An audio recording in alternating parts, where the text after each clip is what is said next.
بسم اللہ الرحمن الرحیم۔ موسیٰ بن اسماعیل نے بیان کیا، کہا ہم سے جریر نے، کہا ہم سے ابو رجاء نے، ان سے سمرہ بن جندب رضی اللہ عنہ نے کہ نبی کریم صلی اللہ علیہ وسلم نے فرمایا، میں نے رات میں دو آدمی دیکھے جو میرے پاس آئے، پھر وہ مجھے لے کر ایک درخت پر چڑھے اور اس کے بعد مجھے ایک ایسے مکان میں لے گئے جو نہایت خوبصورت اور بڑا پاکیزہ تھا۔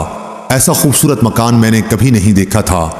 ان دونوں نے کہا کہ یہ گھر شہیدوں کا ہے۔ صحیح بخاری حدیث نمبر 2791۔ وہیب بن خالد نے فضل جہاد میں بیان کیا، کہا ہم سے حمید طویل نے اور ان سے انس بن مالک رضی اللہ عنہ نے کہ نبی کریم صلی اللہ علیہ وسلم نے فرمایا، اللہ کے راستے میں گزرنے والی ایک صبح یا ایک شام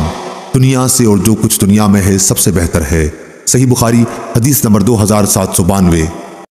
محمد بن فلیح نے بیان کیا، انہوں نے کہا مجھ سے میرے والد نے بیان کیا، ہلال بن علی سے، ان سے عبد الرحمن بن ابی نمرہ نے، ان سے ابو ہریرہ رضی اللہ عنہ نے کہ نبی کریم صلی اللہ علیہ وسلم نے فرمایا، جنت میں ایک کمان ہاتھ جگہ دنیا کی ان تمام چیزوں سے بہتر ہے جن پر سورج طلوع اور غروب ہوتا ہے۔ اور آپ صلی اللہ علیہ وسلم نے فرمایا، اللہ کے راستے میں ایک صبح یا ایک شام چلنا ان سب چیزوں سے بہتر ہے جن پر سورج طلوع اور غروب ہوتا ہے۔ صحیح بخاری حدیث نمبر 2793۔ سفیان نے بیان کیا، انہوں نے ابو حازم سے اور ان سے سہل بن سعد رضی اللہ عنہ نے کہ رسول اللہ صلی اللہ علیہ وسلم نے فرمایا، اللہ کے راستے میں گزرنے والی ایک صبح و شام دنیا اور جو کچھ دنیا میں ہے سب سے بڑھ کر ہے۔ صحیح بخاری حدیث نمبر 2794۔ حمید نے بیان کیا اور انہوں نے انس بن مالک رضی اللہ عنہ سے سنا کہ نبی کریم صلی اللہ علیہ وسلم نے فرمایا، کوئی بھی اللہ کا بندہ جو مر جائے اور اللہ کے پاس اس کی کچھ بھی نیکی جمع ہو، وہ پھر دنیا میں آنا پسند نہیں کرتا کہ اس کو ساری دنیا اور جو کچھ اس میں ہے سب کچھ مل جائے، مگر شہید پھر دنیا میں آنا چاہتا ہے کہ جب وہ اللہ تعالیٰ کے یہاں شہادت کی فضیلت کو دیکھے گا تو چاہے گا کہ دنیا میں دوبارہ آئے اور پھر قتل ہو اللہ تعالیٰ کے راستے میں۔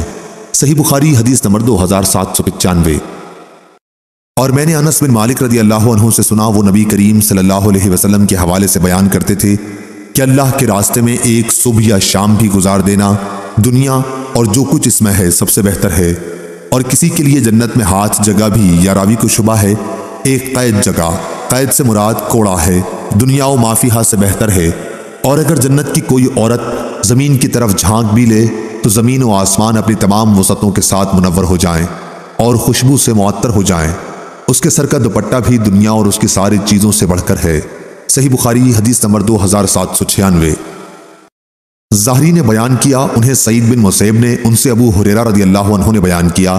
کہ میں نے رسول اللہ صلی اللہ علیہ وسلم سے سنا، آپ صلی اللہ علیہ وسلم فرما رہے تھے، اس ذات کی قسم جس کے ہاتھ میں میری جان ہے،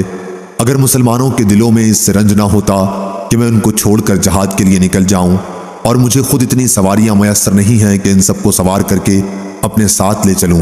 تو میں کسی چھوٹے سے چھوٹے ایسے لشکر کے ساتھ جانے سے بھی نہ رکتا جو اللہ کے راستے میں غزوے کے لیے جا رہا ہوتا۔ اس ذات کی قسم جس کے ہاتھ میں میری جان ہے، میری تو آرزو ہے کہ میں اللہ کے راستے میں قتل کیا جاؤں، پھر زندہ کیا جاؤں، پھر قتل کیا جاؤں، اور پھر زندہ کیا جاؤں، پھر قتل کیا جاؤں، اور پھر زندہ کیا جاؤں، اور پھر قتل کر دیا جاؤں۔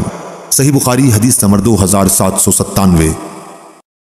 یوسف بن یعقوب صفار نے بیان کیا، کہا ہم سے اسماعیل بن علیہ نے، ان سے ایوب نے، ان سے حمید بن ہلال نے اور ان سے انس بن مالک رضی اللہ عنہ نے بیان کیا